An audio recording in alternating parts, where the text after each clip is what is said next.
Hello everyone, मेरा नाम है आकृति और गाइस हम निकल गए हैं केदारनाथ धाम के लिए। और आप देख सकते हैं कितना प्यारा मौसम है। तो गाइस आज हम इस वीडियो में जानेंगे केदारनाथ मंदिर का कुछ रहस्य, केदारनाथ मंदिर के बारे में, कैसे जाएं, रजिस्ट्रेशन इम्पॉर्टेंट है कि नहीं, कहाँ रुक सकते हैं, मंदिर का टाइम क्या है, लास्ट पार्किंग कौन सी है, केदारनाथ की चढ़ाई अगर हम पैदल नहीं कर सकते तो उसके लिए हमारे पास क्या क्या ऑप्शन है, ट्रैक कितना लंबा है, क्या क्या दवाइयों की ज़रूरत हमें पड़ेगी। तो ये सारी बातें आज हम इस वीडियो में जानेंगे। तो इस वीडियो को लास्ट तक देखें तो आपको सारी इन्फॉर्मेशन मिल जाएगी। सो गाइज अब हम निकल गए हैं और मंदिर में जाने के लिए आपको जो लास्ट है, आपको आना है सोनप्रयाग के लिए। और सोनप्रयाग से आपको जाना है गौरीकुंड के लिए। और गौरीकुंड से जो आपकी मेन चढ़ाई है केदारनाथ की, वो शुरू हो जाती है। तो अभी हम लोग जा रहे हैं पैदल गौरीकुंड के लिए।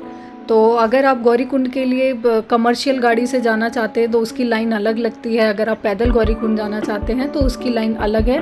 तो आप वहां से पैदल आराम से जा सकते हैं। और ये आप देख रहे हैं बोर्ड आ चुका है, केदारनाथ धाम में सभी श्रद्धालुओं का स्वागत है। तो ये वो रोड है जहाँ से आप पैदल निकल सकते हैं गौरीकुंड के लिए। और आप कमर्शियल गाड़ी भी लेते हैं तो उसके लिए भी वो आपसे 50 रुपये पर पर्सन चार्ज करते हैं। और वो 3, 4, 5 लोगों को बिठाकर एक साथ लेके जाते हैं। क्योंकि सोनप्रयाग से जो गौरीकुंड है वो आपका 4 किलोमीटर का ट्रैक है। और उसके बाद आपकी गौरीकुंड से जो केदारनाथ की चढ़ाई है वो प्रॉपर चढ़ाई गौरीकुंड से शुरू होती है।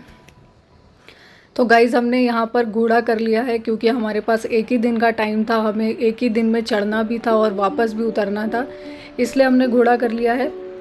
तो आप भी आराम से, अगर आपके पास टाइम है तो आप आराम से जा सकते हैं। आप पैदल जा सकते हैं। और पैदल नहीं जा सकते हैं तो उसके अलावा भी यहाँ पर बहुत सारे ऑप्शन मिलेंगे जो कि मैं आपको आगे वीडियो में बताऊँगी।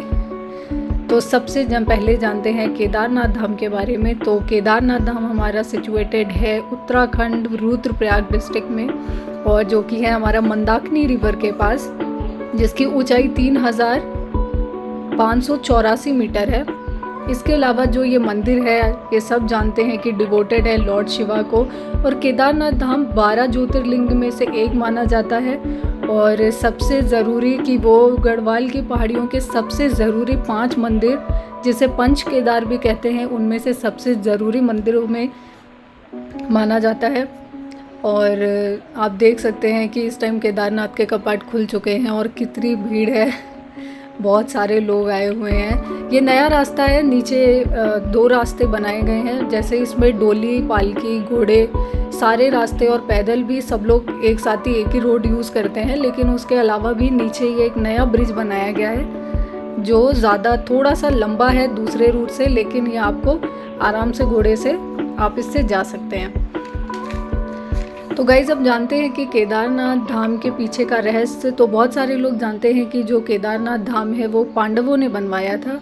क्योंकि जब पांडवों ने महाभारत का युद्ध जीता था तो वो बहुत परेशान थे कि उन्होंने वो युद्ध जीत तो लिया है, लेकिन उनके ऊपर अपने गुरु और भाइयों को मारने का जो पाप चढ़ा हुआ है उसको वो कैसे, अपना जो पाप है वो कैसे कम कर सकते हैं। तो इसके लिए उन्होंने कृष्ण जी से पूछा था। तो कृष्ण जी ने उन्हें बताया कि अगर वो अपने पाप को कम कराना चाहते हैं तो उसके लिए उन्हें शिव जी से मिलना चाहिए।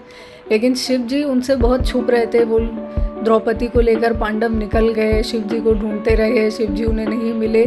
तो वो लोग जब शिव जी को ढूंढते ढूंढते हिमालय पर पहुँचे तो उन्होंने देखा, तो युधिष्ठिर ने देखा कि शिव जी उनसे छुप रहे हैं। तभी वो उनसे हाथ जोड़ के प्रार्थना करते हैं कि मैंने देख लिया है कि आप छुप रहे हैं, तो और हम जानते हैं कि हम पाप के भागीदार हैं, इसलिए आप हमसे नहीं मिलना चाहते। तो उसी वक्त उन पर एक बैल आ जाता है वहाँ पे उनसे। तो भीम बैल से इन लोगों को बचाने लगते हैं। तो उस बैल का जो सर है वो धड़ से अलग हो जाता है और जब वो ज़मीन पर गिरता है तो वो शिवलिंग बन जाता है।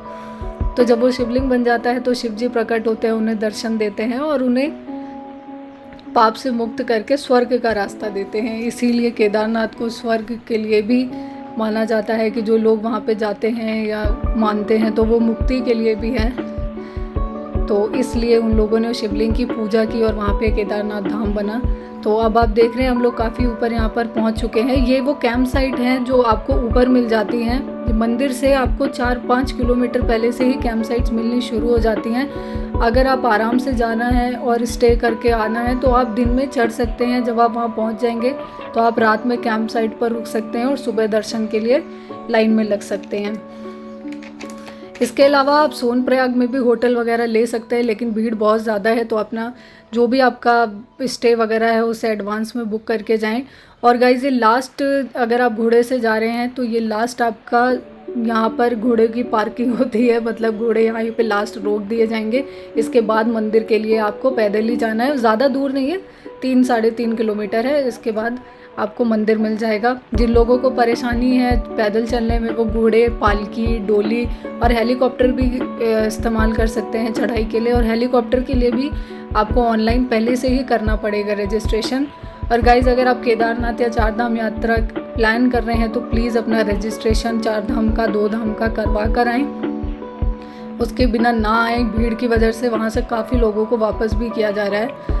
और अब हम धाम की तरफ बहुत करीब पहुँच चुके हैं और आपको सामने से दिख भी रहा होगा। देख के बिल्कुल ऐसा लग रहा था कि पता नहीं हम कहाँ आ गए हैं। तो केदारनाथ धाम पहुँचना बहुत आसान है। आप दिल्ली से आ रहे हैं, कहीं से भी आ रहे हैं, आप हरिद्वार या देहरादून आ जाइए, वहाँ से आप सीधा आ सकते हैं गुप्त काशी के लिए। फिर फाटा और रामपुर होते हुए आप आराम से सोनप्रयाग आ जाइए। सोनप्रयाग ही आपका लास्ट है, उसके बाद लास्ट पार्किंग सोनप्रयाग ही है। उसके बाद आपको गौरीकुंड के लिए पैदल ही जाना पड़ेगा।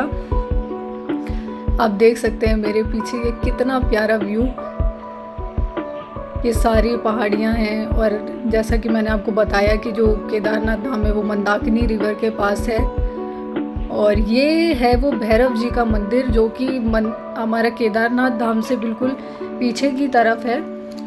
और केदारनाथ धाम के अलावा भी आप यहाँ पे 3-4 चीज़ें हैं जो आप वहाँ पर घूम सकते हैं।